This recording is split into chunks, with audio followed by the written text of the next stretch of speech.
Good morning, Skyhawks. Please join us for the Pledge of Allegiance and a moment of silence.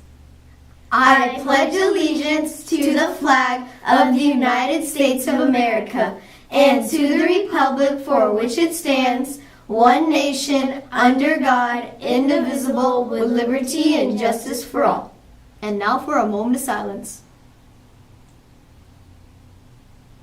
And now for our SOAR pledge.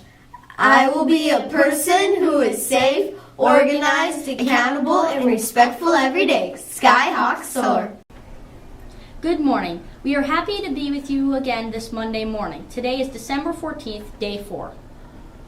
It's Monday, and that means it is time for a mystery baby.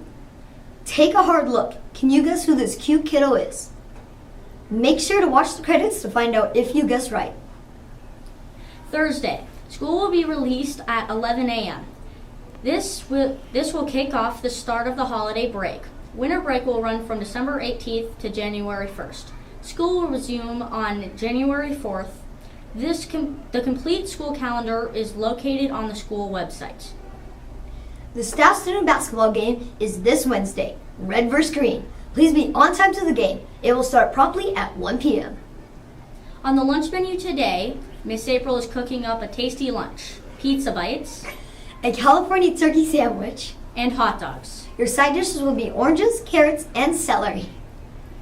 Coming up next, this is this week's episode of Space to Ground, followed by your weekly weather forecast. Houston station on Space to Ground. Welcome to Space to Ground, your weekly look at what's happening on board the International Space Station. I'm Gary Jordan. It was a bittersweet morning as 3 of our crew members said farewell to space and hello to Mother Earth. Kjell Lindgren, Kimia Yui, and Oleg Kononenko have returned safe and sound in their Soyuz spacecraft on what was a chilly night over in Kazakhstan, completing 141 days in space and a ton of great science research and outreach events. But we wanted to be sure not to send them out without a little care package, though I wouldn't call 7,300 pounds little. The Cygnus cargo vehicle launched from Cape Canaveral, Florida this past Sunday. After a flawless flight and a long and carefully planned journey, the spacecraft arrived Wednesday morning, where astronaut Kjell Lindgren used the station's robotic arm to grapple the vehicle and attach it to the complex, revealing food, spare parts, scientific experiments, and even a few holiday treats. While there are now just 3 crew members left on station, it won't be that way for very long. Next week, the Expedition 46 crew of NASA astronaut Tim Kopra, British astronaut Tim Peake, and Russian cosmonaut Yuri Malenchenko will launch from the Baikonur Cosmodrome on December 15th to bring the station's population back up to 6. They've been in Baikonur, Kazakhstan since November 30th, preparing for their trip to the station. They've tried on their spacesuits, inspected their Soyuz spacecraft, and brushed up on training. They even found a little time to relax ahead of their December 15th launch. For NASA TV coverage times and to watch live, log on to nasa.gov/NTV. This week's Twitter question comes from Amy Blythe, whose first grade class wants to know if astronauts can get a cold or the flu in space. The short answer is yes, but it's highly unlikely. Some of the astronauts have come down with infections in the past, but NASA has developed procedures to be certain that no bacterium or virus ever enters the station. That's how astronauts got stuck with house cleaning duties every Saturday. But in the rare event that an astronaut does get sick, they have a small pharmacy on board that can help counter most symptoms. Keep sending us your questions and comments with the hashtag #SpaceToGround. We'll see you next week.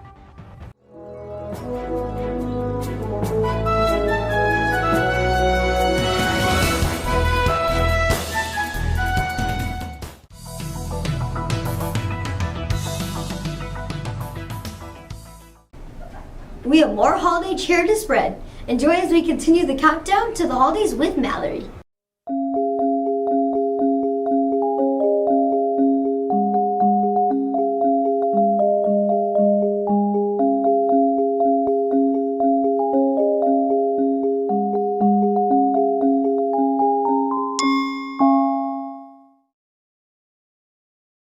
Welcome back to your holiday countdown. So last Friday was the student movie night. During this event, students were able to talk with Santa and take pictures. So let's have a look.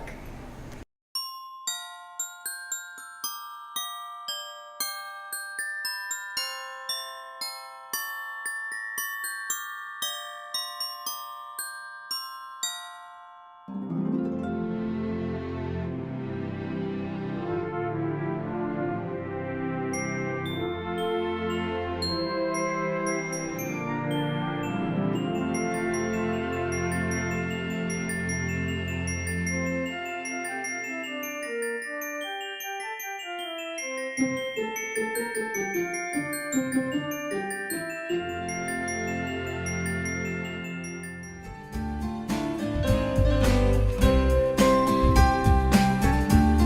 really wishing for my Aunt Debbie to come down this year because I haven't seen her in 2 years, and a hoverboard. Just to spend time with the family and have a good time.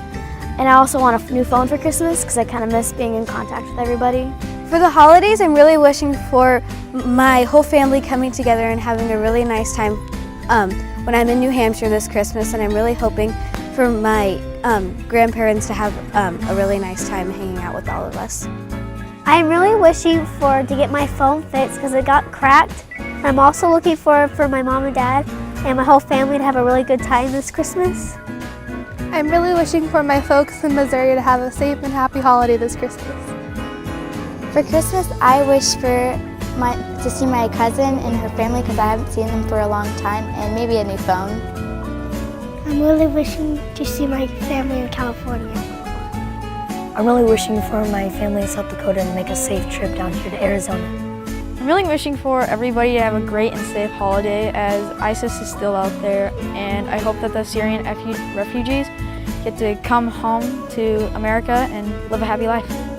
I'm really wishing for a robot horse and to spend time with my family. Looking forward to seeing my friends and seeing all of them happy, and hopefully everyone has a good, safe holiday.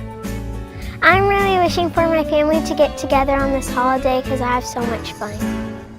That's all for today's Scouts, but before we go, I'm going to leave you with a quote by Jack Dixon. If you focus on results, you will never change. But if you focus on change, you will get results. We will see you again tomorrow. Have a wonderful day.